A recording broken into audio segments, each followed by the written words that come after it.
জাতীয় মাছের নাম হলো পাঙ্কাশ। বাংলাদেশের জাতীয় পশুর নাম হলো কুত্তা।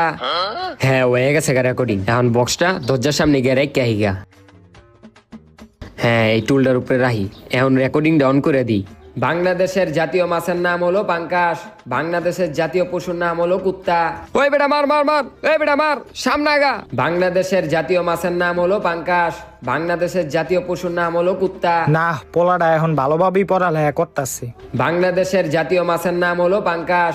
বাংলাদেশের জাতীয় পশুর নাম হলো কুত্তা। বাংলাদেশের জাতীয় মাছের নাম হলো পাঙ্কাশ। বাংলাদেশের জাতীয় পশুর নাম হলো কুত্তা। কি রে, ও এক লাইন বারবার পড়তাছে কি লিখা? বাংলাদেশের জাতীয় মাছের নাম হলো পাঙ্কাশ। বাংলাদেশের জাতীয় পশুর নাম হলো কুত্তা। বাংলাদেশের জাতীয় মাছের নাম হলো পাঙ্কাশ। ওই বেটা মার মার মার, আরে বেটা মাইরে আলা বেটা। কি রে, তুই ঘরের ভিতরে মোবাইল টিপতাছ?